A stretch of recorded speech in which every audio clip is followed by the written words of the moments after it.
సలకన్ చెరువులో నిర్మించిన ఓవైసీ బ్రదర్స్ కాలేజీపై మరోసారి క్లారిటీ ఇచ్చారు హైడ్రా కమిషనర్ రంగనాథ్. విద్యా సంవత్సరం నష్టపోకుండా ఉండేందుకే ఓవైసీ కాలేజీలు కూల్చలేదన్నారు. మల్లారెడ్డి, పల్లా రాజేశ్వరరెడ్డి కాలేజీలకు సమయం ఇచ్చామన్నారు. జన్వాడ ఫామ్ హౌస్ విషయంలోనూ క్లారిటీ ఇచ్చారు రంగనాథ్.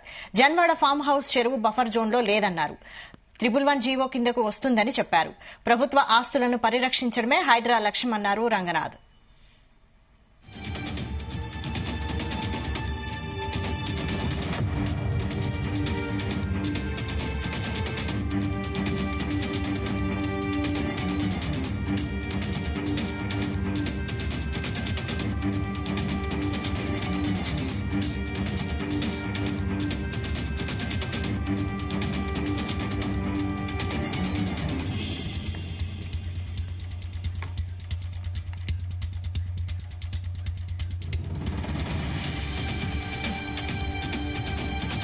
సలకన్ చెరువులో నిర్మించిన ఓవైసీ బ్రదర్స్ కాలేజీపై మరోసారి క్లారిటీ ఇచ్చారు హైడ్రా కమిషనర్ రంగనాథ్. విద్యా సంవత్సరం నష్టపోకుండా ఉండేందుకే ఓవైసీ కాలేజీలు కూల్చలేదన్నారు.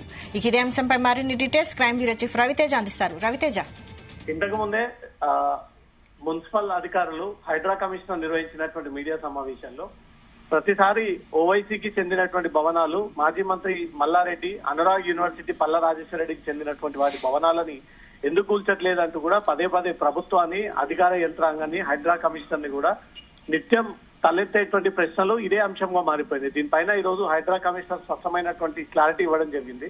ఎందుకు ఆ భవనాల జోలికి వెళ్లట్లేదు, ఎందుకు ఆ భవనాలని కూల్చట్లేదు అనే దానిపై కూడా తను ఒక క్లారిటీ ఇవ్వడం జరిగింది. ఈ అకాడమిక్ ఆల్రెడీ మధ్యలో ఉన్నటువంటి సందర్భంగా వేలాది మంది విద్యార్థులు కాలేజీని నమ్ముకొని ఉన్నారు. ఇప్పుడు సడన్ గా ఈ భవనాలు కూల్చడం కారణంగా విద్యార్థుల భవిష్యత్ అంతా మీద రోడ్డు మీదకి వస్తుంది. ఇంకా 2-3 నెలలు అయితే వాళ్ళ అకాడమిక్ ఇయర్ క్లోజ్ అయినటువంటి వెంటనే వాళ్ళ సర్టిఫికేట్లు తీసుకొని బయటపడ్డ తర్వాత ఈ భవనాలు కూలుస్తాము, కానీ కొంత టైం పడుతుంది. ఈ విషయాన్ని కాలేజ్ యజమానులకు ఈ విషయాన్ని తెలియజేశాము. ఈ అకాడమిక్ ఇయర్ కంప్లీట్ అయిన తర్వాత మీ అంతరం మీరు అనురాగ్ యూనివర్సిటీ పల్లా రాజేశ్వరరెడ్డికి చెందినటువంటి కాలేజ్, మాజీ మంత్రి మల్లారెడ్డికి చెందినటువంటి యూనివర్సిటీలు, ఇటు ఓవైసీకి చెందినటువంటి ఫాతిమా కాలేజెస్ తో పాటు డెక్కన్ కాలేజెస్, ఇవన్నీ కూడా బఫర్ జోన్ FTL పరిధిలో ఉన్నటువంటి కాలేజీల నిర్మాణాలు కాబట్టి ఇవన్నీ కూడా కూల్చుకోవాలి. ఖచ్చితంగా దీనిపై హైదరా దృష్టి పెట్టింది, వారికి నోటీసులు కూడా అందజేసింది. సంవత్సరం అయిపోయిన తర్వాత అకాడమిక్ ఇయర్ క్లోజ్ అయినటువంటి వెంటనే విద్యార్థులు పాసింగ్ అవుట్ అయిన తర్వాత ఈ భవనాలన్నీ కూడా కూల్చేసేయాలి అంటూ కూడా వారికి ఇప్పటికే ఆదేశాలు ఇచ్చాము, ఆ నోటీసులు కూడా అందజేశాము.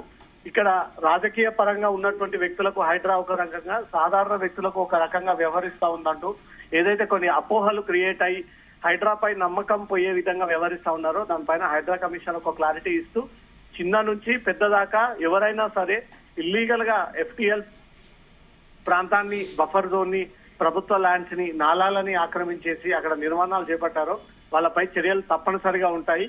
అకాడమిక్ ఇయర్ మధ్యలో ఉన్నటువంటి కాలేజ్ భవనాలు కాబట్టి దీన్ని దృష్టిలో పెట్టుకొని ఇప్పుడు కూల్చట్లేదు, కొంత టైం ఇచ్చామంటూ మాత్రం దీనిపైన ఒక క్లారిటీ ఇవ్వడం జరిగింది. వైశాలి, అయితే జన్వాడ ఫామ్ హౌస్ విషయంలో కూడా క్లారిటీ ఇచ్చినట్టు తెలుస్తుంది. దీనిపై అప్డేట్స్ ఏంటి?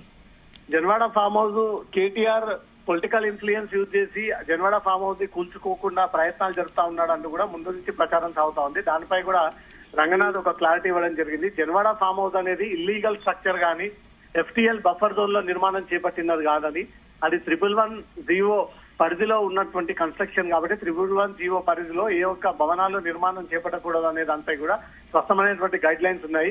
అవన్నీ కూడా ఉల్లంఘనకు పాల్పడి కేటీఆర్ వాళ్ళ అనుచరుల బృందం అంతా కూడా జన్వాడలో 111 జీవో లో ఈ ఫామ్ హౌస్ ని ఏర్పాటు చేసుకుని ఇల్లీగల్ కన్స్ట్రక్షన్ ని వీళ్ళు ఏర్పాటు చేయడం జరిగింది. త్వరలో అది కూడా కూలుస్తాము అనే దానిపై కూడా క్లారిటీ ఇవ్వడం జరిగింది. ఏదైతే సొసైటీలో పెద్ద వ్యక్తులు, పెద్ద వ్యాపారవేత్తలు, పెద్ద ఇంజనీరింగ్ కాలేజీలు, యూనివర్సిటీలు నడుపుతున్నటువంటి వారిపైన కూడా కేవలం చిన్న వ్యక్తుల పైన మీ జులుం ప్రదర్శిస్తారా, పెద్దవారి జోలికి వెళ్ళరా అంటూ కూడా హైడ్రా పైన ఏవైతే విమర్శలు ఉన్నాయో ఆ విమర్శలపై ఈ రోజు రంగనాథ్ అయితే ఈ క్లారిటీ ఇచ్చి త్వరలో ఓవైసీకి చెందినటువంటి కాలేజు, పల్లా రాజేశ్వరరెడ్డికి చెందినటువంటి యూనివర్సిటీ, మాజీ మంత్రి మల్లారెడ్డికి చెందినటువంటి యూనివర్సిటీలన్నీ కూడా కూల్చేస్తాము అనే విషయాన్ని మాత్రం ఈ రోజు క్లారిటీ ఇవ్వడం జరిగింది. Vaishali, right, thank you Raviteja.